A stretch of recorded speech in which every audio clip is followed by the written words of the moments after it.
Hello, agus fáilte go trí seascad den program ag BBC Alba a bhés a táirseach na scéalach an ingantach an sail spórs na ban in Alba. Is me Iona Ballantyne agus ha mi táide a bhí as colraibh an t-seachdain-sa agus ha mi cur fáilte Rebecca Sellar gan stiùidio. Program na Gheibh Gheibh sin fachgal Rebecca min in is ùire éige van na bliana me Gheibh.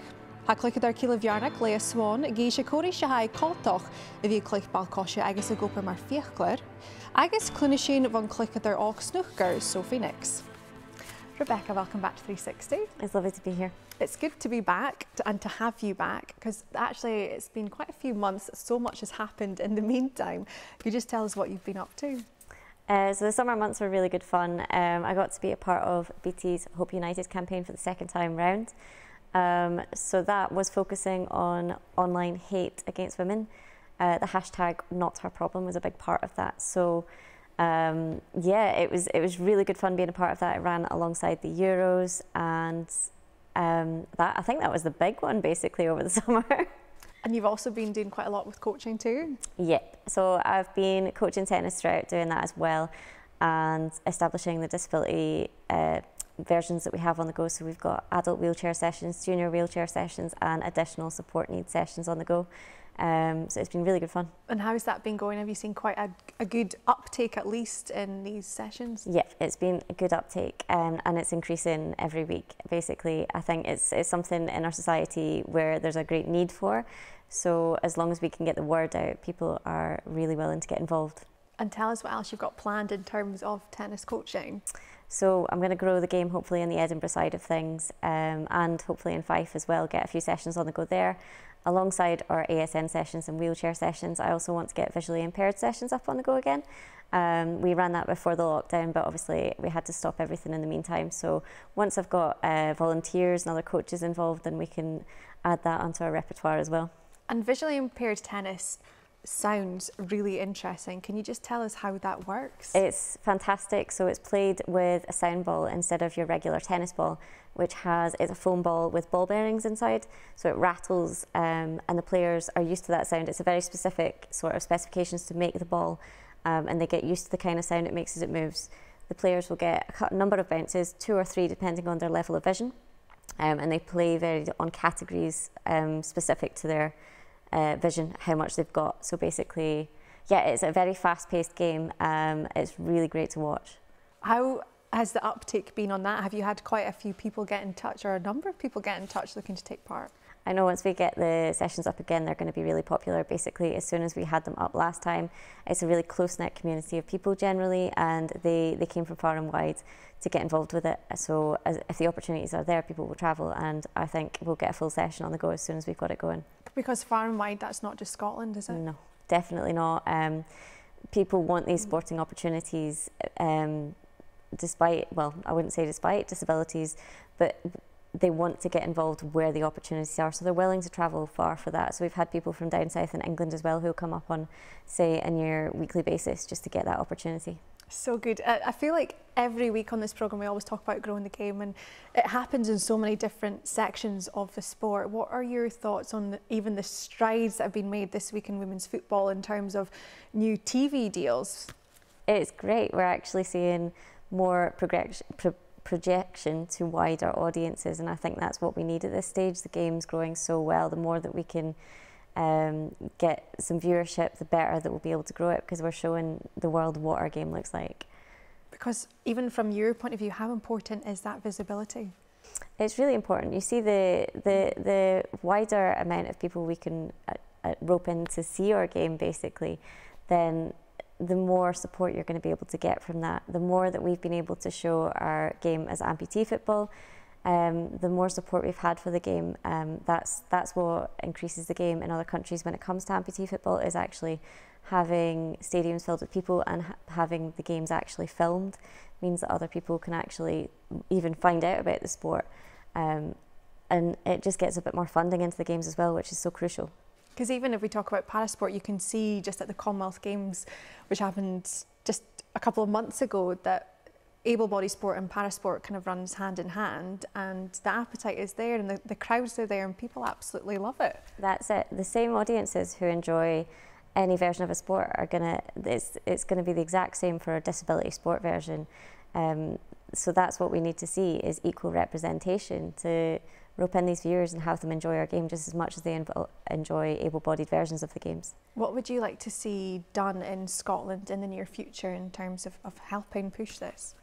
I think having bigger opportunities to show our sports, which will come in time. The more that we actually get that on the go, the more audience we will get in, the more opportunities for funding, and we can keep that ball rolling. Basically, that's what we're looking to try and do. Great. Well, we will be coming back to the TV side of things because we've got so much more to talk about throughout the programme. Thank you. Clúicheadair Glasgow City Clàr Shine adriach mar clúicheadair ball-coise an dhan gus barach únichar seachad an Opar Eiche Colleríis in Glasgow City Foundation agus corman éile fallh ó ball-coise. Seán a bheith cléir rá as dé an Gheibh Eiche.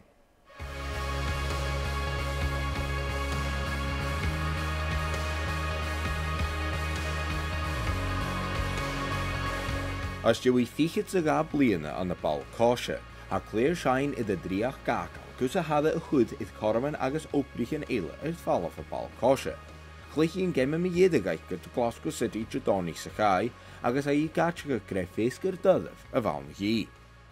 It was difficult, I'm not going to lie. I was holding back the tears for most of the day, but you know, I am just really proud to be part of this club. I wanted to do the best that I could today for the team. You know, that's what I've been doing throughout my career, giving 100% and digging deep for the team. And as much as I wanted to burst into tears today, I had to hold it together until it was my turn to go off the pitch. And then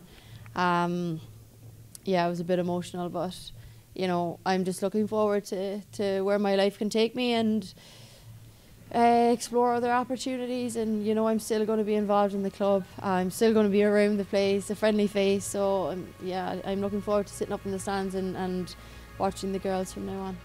Ha cléir taingal I the hula sianaha club I the hort ye, agus ha son ra gan a hula tinge nach Leia Swan as I cumalora de se hoped, call it in Glasgow City Foundation.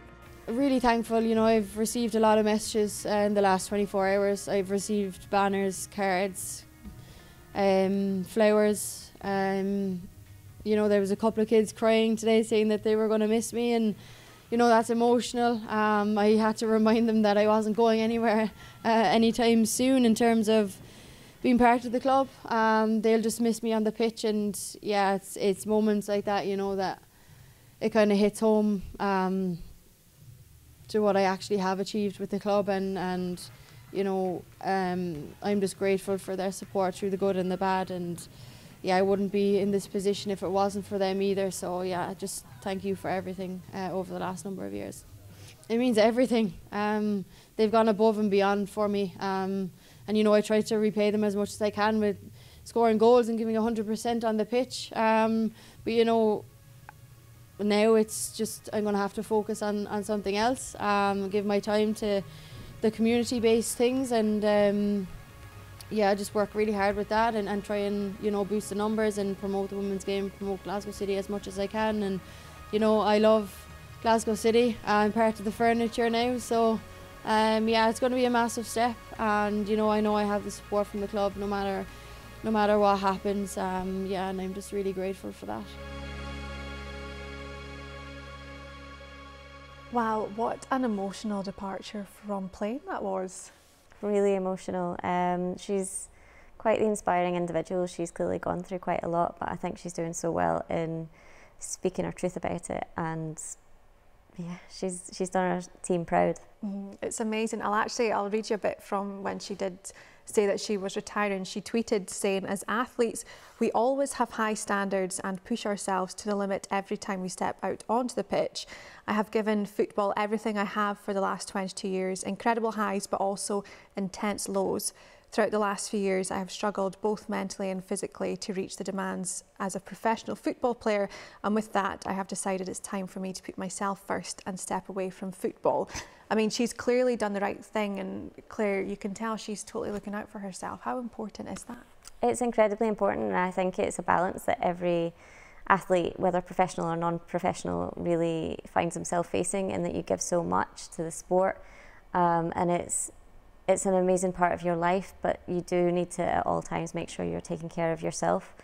At the end of the day, that's the priority and what's most important. If you're not doing that, then the structure to your life's not going to hold strong. So yeah, she's doing the right thing.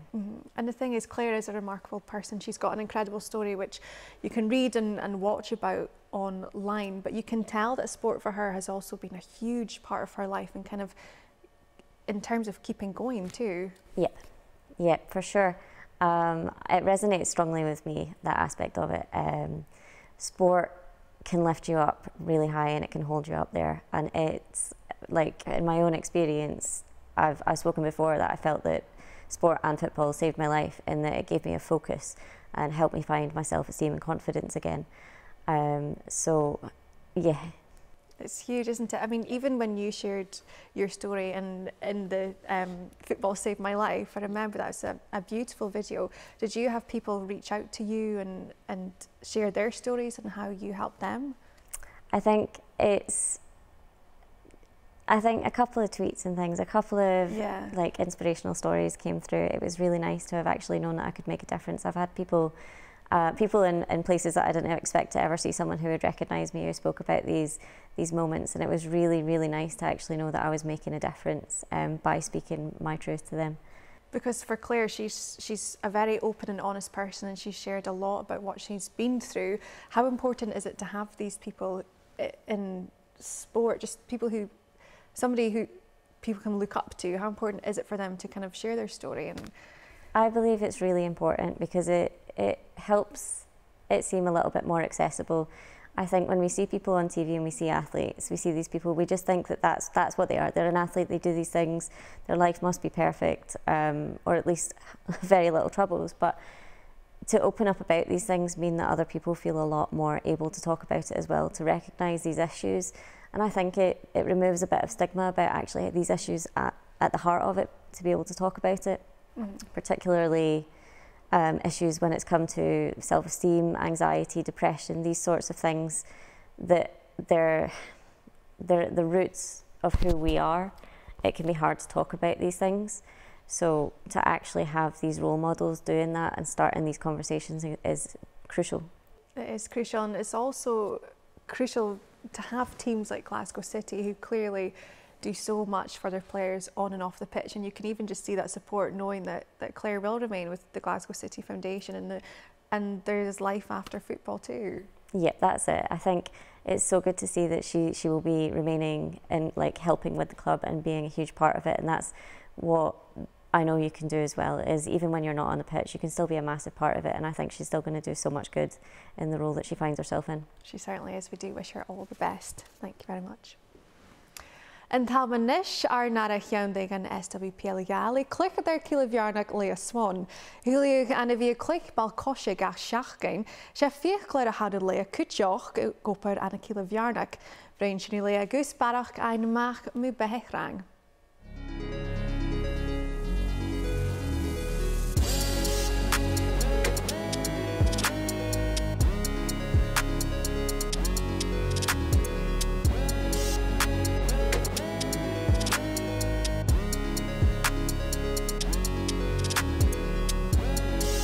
Jas Leia Swan suas in a siúicheadair, a lentin ball-coise for ús og. Agus chráid fàilte mis roi héine a fitch. I've always played football as long as I can remember.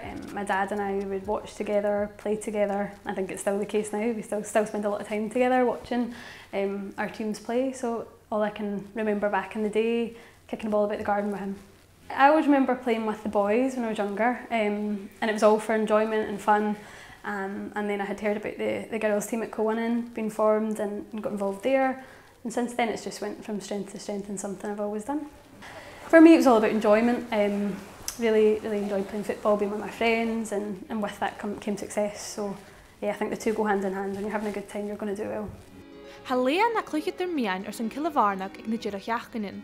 Ach tron seachgain ha lùth-chleasaiche a could fame skilling go ma idir. We're at Rooted Dental in Kilmarnock. I'm a dental practice. I'm a dentist here. I have been since this summer at the practice. Really nice place to work, really enjoying it here. And yeah, not quite your football surroundings. Chúm Leia ora a cluicheadair ar a bhfuil gclaiche at sa bhaid gnáthaid, or thug a choramí fain ar falla van opad. I went to Dundee University to study dentistry. I played for the university team, which was a good laugh. I also played for Dundee United at the time, which kept my mind free of dental stress and studying and exams. So it was really good to balance the two. And even through to now, it's great to have something out of hours to turn my energy to and to switch off from work. I think it is a lot. You know, I leave the house before 8, get home after 10 most nights. It's a long day, but something that I wouldn't change. Leia Jail ar an opad a bhí si deanú tron lálas na t-seachdain-sa. Agus hai cuideachd drí tréna san iesgyd, collar is an skipaiche.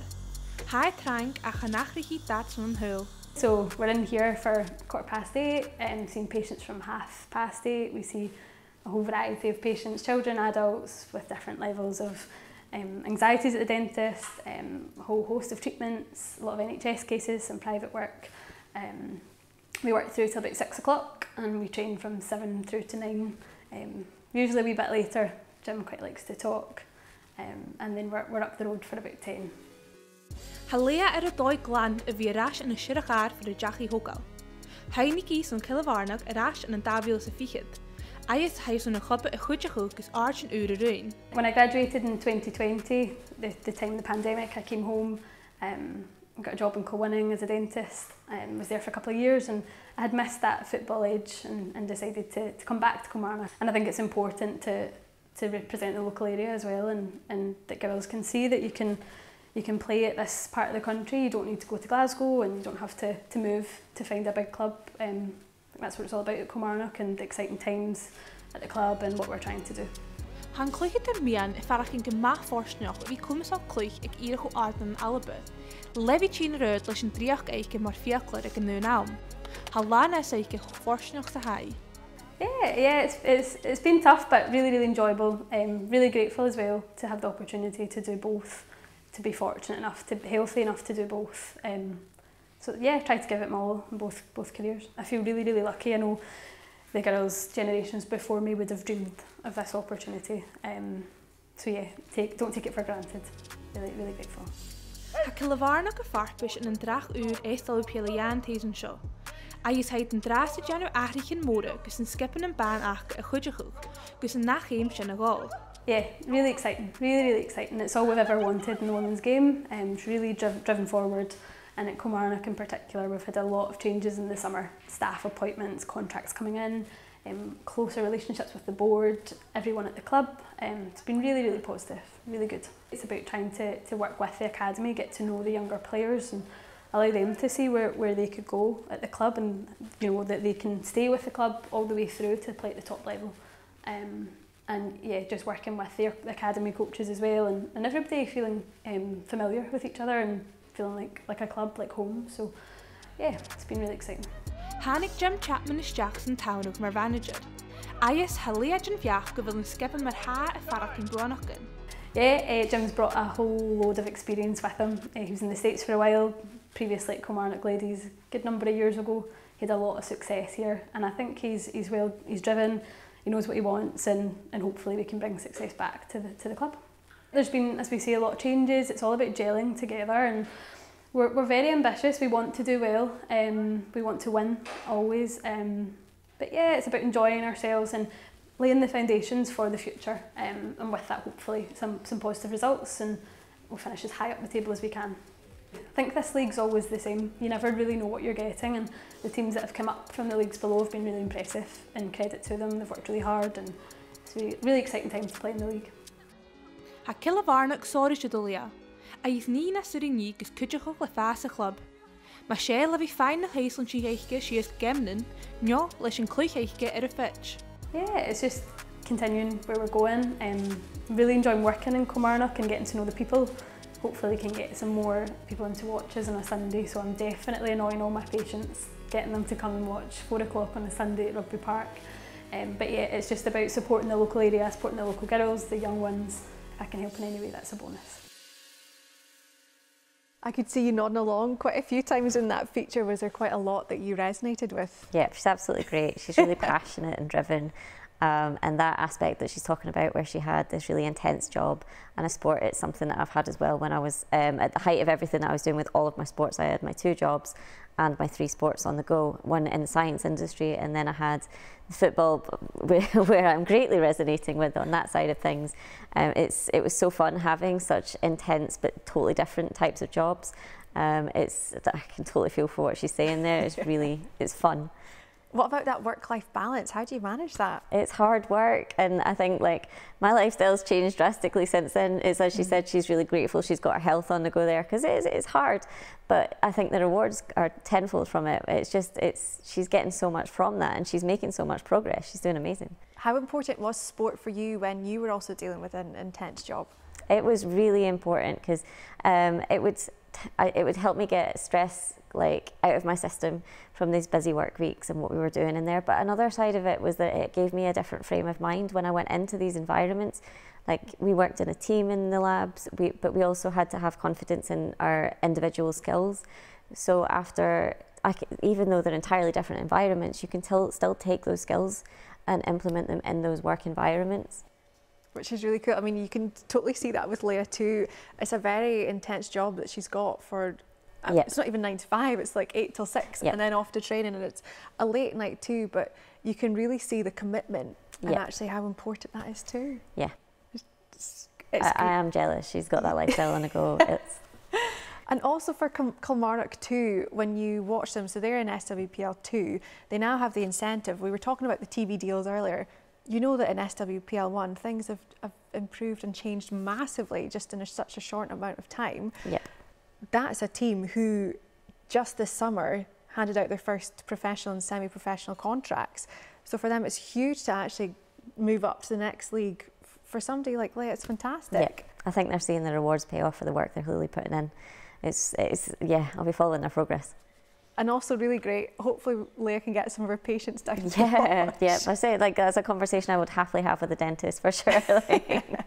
And I suppose that kind of works in nicely with what we were talking a little bit about at the start in terms of getting people there to watch events, because the appetite is there. That's it. I think it's just people love the environment, they love the atmosphere when they actually get along to the game. So it's just about accessing new crowds and encouraging people to get involved, because our sport will reap the benefits from it, but everyone will enjoy the experience. Tell us more about parasport and how people can get involved. So yeah, they have to find out what's going on in their area, and then through that we're trying our best to reach out, get along to any games you can see, follow the team, see what's going on with them, find out what's going on in your local areas. We make sure that in any of the sports that are available, we're not going to outprice people to come and see the events. We want them to get involved. So yeah, do what you can to participate and get involved and just spectate. That's what I was going to say. It's not just spectating, it's actually for people with a disability, it's getting involved in the sport too, because that can, as you know, it can change your life. Yeah, massively so. For people that have any disabilities out there, parasport is for you. I've had people recently, and I actually went through the same kind of conundrum in my own mind with wheelchair tennis. Is this a sport for me? Because I walk about, I don't use a wheelchair, I use crutches. Like, is it for me? I'm not fully disabled enough, which isn't the case at all. Like, in my frame of mind, if you wouldn't be able to compete in able-bodied sport, then parasport is for you. Come along, give it a shot. Even if you're not a full-time wheelchair user, wheelchair sports are still for you. Good, it sounds fantastic. Thank you so much. Well, has Sophie Nix and Leuben and clúicheadair and ook snùcair a sears an dúich, le Amazon and Ira Sarja, sa Gheibh I rain. Her sin fachgalár a bhachan garage, gus fine amach gur sonnahan kucham and a snùcair farpseach a corta griech of vor.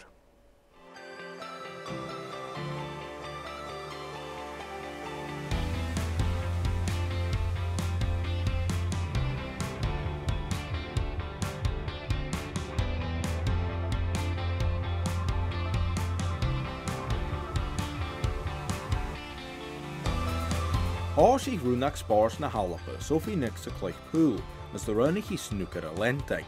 One uairsin haid iad go má art a riig le doch an aichir son an am di teach, agus Chill a taich von a jewach agus an coltach.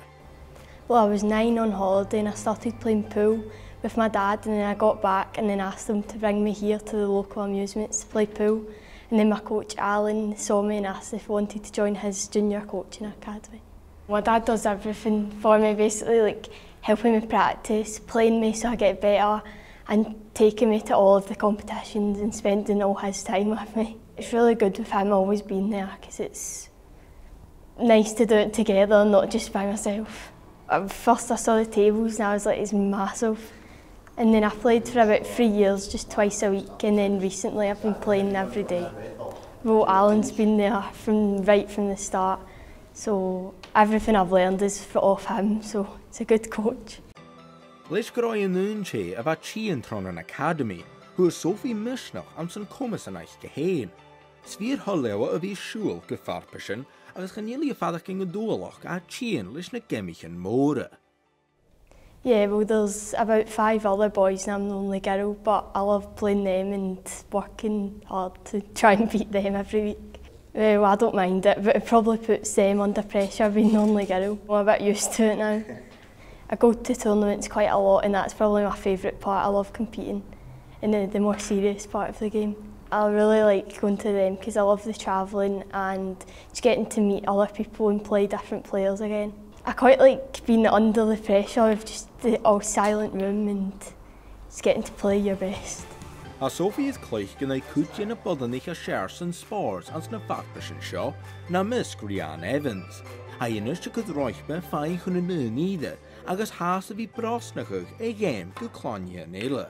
Yeah, well, I got drawn against Rhian Evans, which was really good, even though I got smashed, but it was good. It's a really good from learning from them, and because they are pros now, the top 4 on the women's tour, so it'd be amazing to get to that level. I would love to do it as a full time because that's just amazing. It would be lots of fun.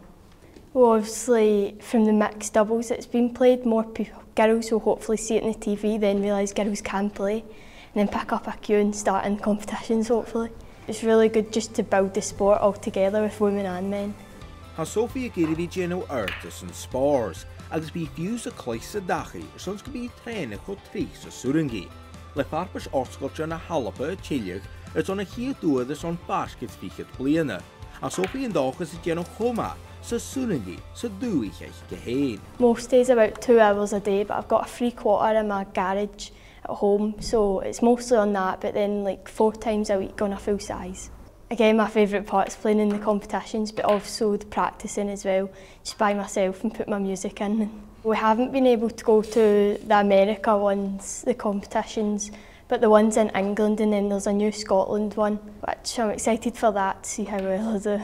For the World Women's Snooker, I'm the only Scottish female that plays in it, so that's an achievement. Very excited to play in the women's because it's the first in 19 years in Scotland for the women's snooker tour. Na thrí a bhrúd ha Sophie a gamasid, sé bhí clúich snùcair lá an úine. Is on sin na dhéanú, bhí mi bhí un na thrí a cheir chluicheadair san dúil. I would like to turn pro, which means to get to the top 4 in the women's tour. Well, if I turn pro, it'd probably be my job, so that would be good because I wouldn't need to worry about anything else. And if you could just do it full time, it would be amazing obviously, because you turn pro, it's the dream. What a lovely feature, and I just love that Sophie started from taking it up on holiday, age 9. She's a trailblazer, and it's lovely to see that passion that she's got there, that she's found something that just on holiday that's become such an important role for her in her life basically. And it's all fallen in, well, it's not just fallen into place, it's taken so much hard work, but thankfully in this day and age there are now opportunities for somebody like Sophie to pursue it as she hopes for, which I'm sure she will professionally. That's exactly what you want in life, I think, is for somebody like Sophie to actually just discover something, find that spark, that passion that she loves, and then for it to be her to be in a position where that can be taken and she can progress through the sport. To see that having happened for her is absolutely amazing. And like you say, a trailblazer too, because there'll be so many girls now who can come through and can do the same thing. Yep, the visibility that she's there playing the sport means that other girls are going to look at that and think there's a role there that, like, for them as well, that they could be doing that. So she's doing absolutely amazing. And as we've also spoken throughout the programme, in terms of coverage and visibility and TV, Sophie had mentioned it too, being able to watch women's snooker on TV would be huge and so important. Again, it just shows us, it's been mentioned across the programme, how much it means. Exactly, like it'll grow the sport again. To see her there is going to encourage other girls to maybe consider taking up the sport, trying it out, and that's exactly what we need, is for people just to take a look at these different sports and just saying, I would like to try that. And how special too that Sophie gets to do it with her dad. Yeah, that's really sweet. It's lovely to see that bond between them, and actually for that to go towards something like this. Like they're an incredible team. They are. It was really lovely. It was a great feature, and we do wish Sophie all the best in her future career. And tell us, for you, Rebecca, what is coming up next for sport? I know you were, for sport and for you, I know you were talking about what's going on in tennis. Yeah. What else is happening? There's lots going on with me. I'm really excited about the next wee while. So tennis-wise, basically, I've got my coaching on the go. I want to keep growing this game that we've got, the disability tennis side of things. I think it's also crucial as well, alongside developing other players, that I can't just talk the talk, I need to walk the walk. So we need to increase the player pool. I need to get competing again in wheelchair tennis. I've not competed enough, so that's my major goal as well, is to get in there and get playing. Personally as well, I'm taking a big step in October. I'm going to be speaking at the Clear Path UK conference. They are a coalition of individuals and organisations who are trying to create an abuse-free future, basically. So I've got in contact with them, we're building up a relationship, and I've said that I would like to speak my truth for the first time to them. I have a survivor story of going through abuse when I was 6 years old. So I would like to share this with the world. I've been very honest about other struggles in my life, and this is a struggle which it's impacted my life. It's something which has been, that I've had to deal with most days of my life. It's impacted one way or another. Even though these things happen when you're a young age, they can have lasting impacts, some that you don't realise until you're older. So it's something which I've overcome. I feel that I've done really well through therapy, self-reflection and growth to actually deal with the impacts of it. And I want to talk about that, to encourage the conversation, as we spoke about throughout this. It's important to do that, to end the stigma, and to try and create this abuse-free future. It's incredible that you're doing this, because it will help so many people. And also, like you'd mentioned just there, and we spoke about earlier with Claire, it's hearing stories from other people helps those who have been too afraid or have never wanted to speak out before. That's it. I think we want to try and create these open environments where it's okay to talk about these things, because this is a story that I've carried with me for so long that I haven't spoken about publicly, because I felt there's not a place to do that, or it might be awkward or difficult, but it is something that has massively shaped the way that my life has been, my relationships with people, and the way I've emotionally handled things. So to be able to discuss that openly means that we can actually, not just myself, but others who do this can actually, it helps us, but it also helps other people understand who we are and what we've been through and how that shaped us. It does. It's amazing. Can you tell us where people can watch this? So Clear Path UK conference, they will need to get tickets for the event. I think there's like 5 tickets left for the actual event. It's in Watford, but they can buy e-tickets online if they go to the Clear Path UK website. So you can watch it online on the laptop, or if you have that on your TV, you can see that, and people can also watch back. I'll need to check on that one. I think it might be a live event. I'm pretty sure it's a live event, so they'll need to be free on the 7th of October. That's amazing. Honestly, you will do the most amazing job, and I think it's really incredible and really brave that you're speaking about this, but also fantastic that you're in the place now where you can. Yep, I'm really happy to be where I am. Thank you. Well, thank you so much for coming back on the show this week, Rebecca. It was great. And I'm so looking forward to everything that you've got coming up. Thank you. Well, sin airson Knoch, in a cheach game be ardóf gur in lùth-chleasaiche agus ball-coise Alba Claire Nelson collarúm sin stiùidio. Jan cínseach go bhfuil Sophie Nix na BBC Alba agus Janu cínseach nach cáil sibh programme sin bí. Císin sibh in aithúras.